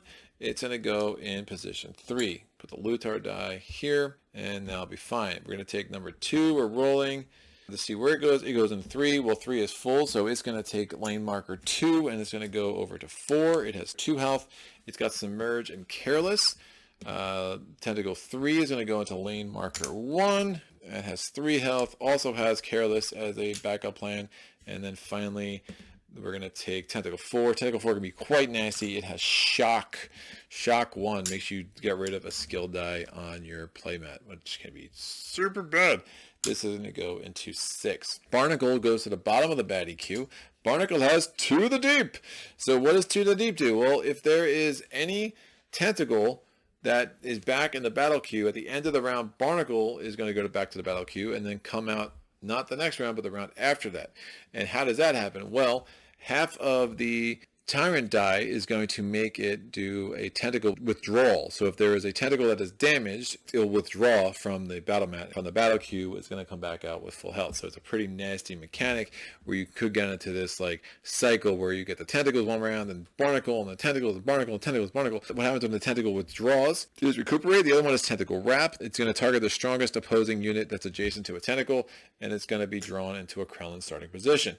How gross is that? Remember, as Stanza, if I have songs in play, I can't spend any decks to do anything with them other than vamp them. And if they're vamped, they have to be exhausted. It's a bad, bad day if I roll 2 of those in a row if I don't have a chance to actually get my songs going. So that is definitely a huge swing that we'll see in this battle. I rolled a 4. Hey, I knew that number was still in the die. So that's helpful. We're going to get these 4 tentacles. The Tentacle 4 also has a 4. Tentacle 1 has a 3. This is purple, which is Tentacle 2, which has a 2. And then Tentacle 3 also has a 3. So we're going to put the blue die, the yellow die. That is correct. I am going to roll my Luitar die. What do I get? A 3. Not the best. Not the worst. Tentacles added after round 1 are placed in the bottom of the inning meter. Tentacles do not roll the Tyrant die. Only Barnacle does. And only Barnacle must be defeated for encounter success. So we will see how this plays out. One of the big concerns with this scenario is you have to deal with these wreckage chips, right? You need to make sure that you're not getting to the point where all these tentacles are just slamming your raft and they're just uncontrollably doing damage in a way that is super bad. Forever Mind is kind of useless in this scenario. They're not baddies in the normal sense, so I'm not like taking turns for them. If I can get rid of Tentacle 4 right off the bat, that would not make me sad at all. So I'm going to put this here. That's where I'm going to start. I'm going to spend one of my decks to start under the Zelfree. For 1 focus, it's going to be 1 buff HP. I'm going to start another one of my songs. I'm going to start the Breaking of Daelore. My target enemy is going to lose a health. Yoink, you're my target. You lose a health. I'm going to now roll 2 attack die, the Axe Blade just in case I need it. Hopefully I won't. And a defense die. And I have 1 more dex. I'm going to roll Forever Mine to give me some more focus, hopefully. Right? Because I'm just not going to need it. And that also is going to take shock off the table. Who cares about shock when I have no skills in my skill area, right? Not a big deal. So I had 8 decks. I intro 2 songs for 2 focus. So obviously I'm going to need more focus soon anyway. And now we're going to roll these dice and hopefully kill Tentacle 4. What did I roll? So I did get 1 extra focus there. I got 2 bones, which is not exactly what I needed. I got 1 shield, 2 attack dice. Wow. A whole bunch of almost. A whole bunch of almost, kids. So 2 damage to Tentacle number 4. And we'll have to deal with that. So let's see. So I got the 1 shield. I'm going to put Axe Blade back in its home. These are done. Whose turn is it? Well, it is Tentacle number 4. Tentacle number 4 is rolling 2 attack dice and 1 defense die. And it's got shock 1. Oh, I'm going to lose Axe Blade. Shoot. Well, I have 2 bones. Look at that. Axe Blade was totally useless. It is what it is. I rolled 2 damage. So we're going to take the 1 shield off and the 1 damage. Shock 1 would have triggered, but oh, look at me. Had nothing else. Oh, I had this buff HP, so we're even better than I thought. That goes there. So we don't have to worry about losing anything for shock 1.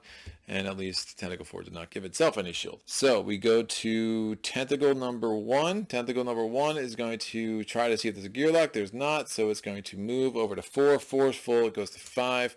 It's going to roll 1 die. It does 1 damage. So we get a wreckage chip here and put it at the bottom. We go to Tentacle number 3. Tentacle number 3 is going to try to attack. Nothing to attack. It goes over to 2. It is now going to roll a defense die and a attack die. It does get a bones. It doesn't do any damage, and it does 1 damage to itself because of Careless, and now it has 1 shield. So that worked out really nice. And then we go to Tentacle number 2 is going to attack me. Now, Submerges, if it would move, instead of moving like the other tentacles have, it would roll a d6, and then we would determine what Krellin's starting position it goes to. But now it's just going to attack like normal with 1 die. It gets 1 damage, and that will totally work. Definitely fine. We have 4 baddies on the mat, so Barnacle is going to chill another round. So that worked out actually really well, and you'll see why. So my focus is up to 4, because again, I used that Forever Mind die to give me a 4th focus. I'm going to advance the Breaking of Daelore die. All units lose 1 health. So Tentacle 1 loses a health. It's out. That becomes available for Barnacle. The Barnacle's a Krellin. It will, again, be at the Krellin positions. But Tentacle 1, done. Tentacle 4 loses a health. Done. Now this is all true damage too. This affects everyone on the mat. So we got rid of Tentacle 1, we got rid of Tentacle 4. I'm doing 1 damage to Tentacle 2, and that's out, and then 1 damage to Tentacle 3. I also do 1 damage to myself, so I'm down to 3. I'm going to vamp under the old Self-Free, so that doesn't use a dex. Barnacles enter at the top. That could be really bad for me, because if he rolls this wrap up thing, then I'm just toast. Breaking a Daelore is in a good spot for me. So even if he rolls the wrap into the sea, I wouldn't lose a Breaking of Daelore. I would lose that though. Oh, that could work. Let me advance this. I'm going to heal Tentacle 2 back to full health. I'm going to take a health. Yeah, so I did advance under the old Selfree. All units get 1 heal. Level 5 of Breaking a Daelore is nice. I'm probably going to end up using those bones to give me +1 on my Luitar die. The other option is the Distortion, but I'm not going to have the focus. No. I'm going to go back to vamping this. So I'm only at 3 health, which isn't great, but I think that's still better. And try to kill Tentacle 4. They both have Careless, right? In theory, they both could just kill themselves. Yeah, let me use the rest of my decks. I'm going to roll 2 attack and the 1 defend. Defend 1. Wow, 4 damage. I wasted a big roll. So I got rid of Tentacle number 2 as well. So my turn is over. That's out. That's out. That's out. Tentacle number 3 remains. Tentacle number 3 has nothing to attack. It's going to go over here. So the nice thing about what I just did is that there's no chance of me getting drawn into the sea next turn, because I'm not going to be adjacent to a tentacle. And the Tentacle number 3 rolls a bones here. Bam! No, it doesn't. It does a wreckage chip instead. All right, we go to round 3. Now, Tentacle 3 is injured, so there's a good chance it might go down below, But that is something that I needed to risk. Barnacle's going to come into play. Barnacle's going to come into play where? I rolled a 3. It's going to go into play there. Nope, it goes to 4. It is also at the top of the innie meter because it's a Tyrant. So it's going to roll 1 attack, 1 defend, and its Tyrant die. All right, awesome. Tentacle Wrap. There is no strongest opposing unit adjacent to a tentacle, so I don't have to worry about that. Barnacle is not a tentacle. He is a barnacle. If I had rolled a recuperate, this sucker was going to go back into the sea, and that'd be super bad. So he got 1 attack on me, so I lose my shield. He gets a shield there. The best thing for me to do right now is to make sure I get rid of this dude. When I advance a Breaking and Daelore, the only one adjacent to me is this guy. It would be pretty much useless, but I think it still makes the most sense, and I think we'll see that. So what I'm going to do is I still want to kill this guy first. I'm just worried about him withdrawing, and then all of a sudden, like, I'm having serious issues. We're going to have to do it this way. I'm going to advance under the old Selfree, which gives me a buff HP. I'm going to advance the Breaking of Daelore. It can't actually do damage to him because that's my target this turn. 6 decks left. We go 1, 2, 3, 4. Again, it cost me an extra deck, so I went up on a chip. So I have 2 decks left. I'm going to roll 2 attack dice. I have this buff HP, so I don't really care about the defense right now. I'm just hoping I can kill it. And again, I can't apply that target to that because when I advanced the song, I wasn't adjacent to it, and I'm a melee baddie. Or I'm a melee baddie. I am a melee baddie! How surprised! I'm a melee Gearloc. So 2 attack dice. Yes, 3 damage. I've killed the last tentacles. On my turn as well, I'm going to use this backup plan and move my Luitar die up to 4. So now my focus is at 5, which is going to be important, as you'll see in a second. That's out. My turn is over. We go to round 4. Barnacle tries to do damage. Nothing there. Goes to 5. It's going to roll 1 attack die, and it's going to roll its Tyrant die. Actually, the Tyrant die is now useless. There's no tentacles to pull me into the sea. There are no tentacles to withdraw, so I'm just not even going to bother rolling that anymore. It's rolling its 1 attack die. It rolls 1 damage. I take away my buff HP. My turn, I'm going to vamp under the old Zelfree. I'm going to advance this active die. So now I do 1 damage to all baddies, and it's 1 true damage, so that comes off. And I'm going to roll my 2 attack dice and my 1 defend die. Come on, big numbers. 3 damage. I take off his defense. I do 2 more damage to him. We know that 2 to deep's never going to trigger again, so that's nice. He ain't going anywhere. You're stuck with me, Barney. We go to round 5. He's going to roll, again, his defense die and attack die. We don't need to do the Tyrant die anymore because it just literally cannot affect the game state. He takes away my shield. He gets 1 shield. My turn. I'm going to exhaust under the old Zelfree. And with my 5 focus I have now, I'm going to advance. Breaking of Daelore. I do 4 true damage to my target, so I am starting my turn next to him, so that's huge. 4 true damage. And now I'm going to roll my 2 attack dice and my defend die. And I do 1 damage. I get a bones, and I get 2 shield. So his shield comes off.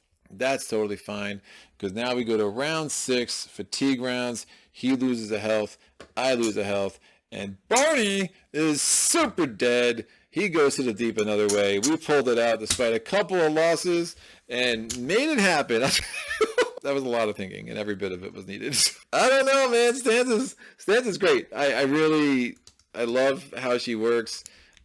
And I think we ended up with some really tough situations, and I just don't know if I would have been able to kind of pull that out with Duster the same way. These songs are really nice. I really did miss these damage dice. I really like getting up to 6 decks with her, or on the dice, so she'll be up to 9. You know, the River Deep. So we really just, from my normal build with Stanza, if you give me 4 more training points, like, what am I doing? Well, I'm taking these 2, I'm taking the River Deep, and I'm taking that 6 dice and that extra dex, and that's like a really sick build. But we were able to kind of piece it together, how to use that backup plan to give me a tune-up, so glad to kind of pull that off. The only other thing you could do is if you're rolling a lot of bones, you get that Luitar smash, but that's only super impressive really when you get the amplifier out. That's giving you a lot of focus that all of a sudden you're giving away the rest of your round. So it's only like a late round thing that you're doing, but you can really pull some things off. But it's really hard to do. I mean, it's hard to do with the bones. It's hard to do with the focus. A lot of things need to come together. I did beat Barnacle with it in one of my warm-up games, and it was super exciting. But yeah, it takes a lot of prep. That's a strange build with that. Again, this is my normal build is this, and I feel really, really strong about that. In a longer adventure, as I've said before, you can really see a lot of the fertile ground to play with different strategies and different builds and different ideas. This was a very interesting win. Stanza is really dynamic. It's cool. I like the mechanics that she brings. I like the brain burn that can kind of come with trying to make sure that you're setting yourself up and how you do things. She's great. She's definitely my favorite, I think. I love Tantrum to bits, but I do love the puzzle and the different ways that Stanza comes together, and I think the different things you could try with her. I like the base game more than Undertow. I just do. I think it's a more balanced game. It's less swingy, but I love the 2 Gearlocs that come with Undertow, and I love the challenges they present. I love how they play true solo. I just love what they bring to the table from a variety standpoint when you compare them to the other 4 Gearlocs. I mean, look, Tantrum and Patches and Picket, I mean, they're all wildly different in Boomer, but there's things that happen with Stanza and Duster that just like, oh, okay, you start to see what is possible, the potential within this game, and I'm super psyched to get Gilly and Dart and the rest of them down the road. But for now, I have plenty to explore, plenty to improve on for sure. I am sure there are going to be some strategy hawks out there telling me I did everything wrong, and I'm all for it. And George, bring it on, man. I'm curious to hear your thoughts about this one. I appreciate all your comments on all these videos. But this has gone long. There was a tough battle, but we finally brought down the mighty Octopus himself. We will be back. I'm looking to do a 2-player playthrough with Stanza and Duster. Yeah, we'll probably go against the Goblin Queen, which does take out the beasts, but we're going to have our hands full with all these kobolds and dragons. That is for sure. So look forward to that in a couple of weeks. That was a patron challenge, so excited to do that. A Goblin Queen is a bit longer. So if you wanted to play as a campaign here, I would have gotten Barnacle's Eye. Ha! That's freaking great. So I can get a skill during battles where I can do a lot of crazy stuff. It's so nuts, man. It's something I'll explore down the road. I'm good with just doing one-offs for now, but I understand why people really like these multi-pronged campaigns. Especially, look, Daelore, it needs cleaning out, man, and we are the ones to do it. My Gearloc and her Luitar and the other Gearloc and her Wolf, I mean, they are clearly the ones to make Daelore all that it can be. So let me wrap this up. If you want to see what's coming up soon in Solo Playthroughs Land, you can go on my Patreon page. I do have a link to that in the description below. And on my Patreon page, you will find a schedule. It's a public post I put out at the beginning of every month. It's a calendar of what's upcoming in the next 3 to 4 weeks, depending on where we are in the month. I put that out about a week before every new month. So check that out while you're there. If you want to check out the different tiers for supporting solo playthroughs, I would love if you would be interested in becoming part of my Patreon team. Otherwise, I appreciate the watch time, the likes, the comments. All of that really, really helps. The subscriptions, just as I continue to try to make this place bigger and better and bring better and better content to everyone out there in this solo board gaming space that we all love so much. So that is it. Thanks again for joining me, and until next time, happy gaming.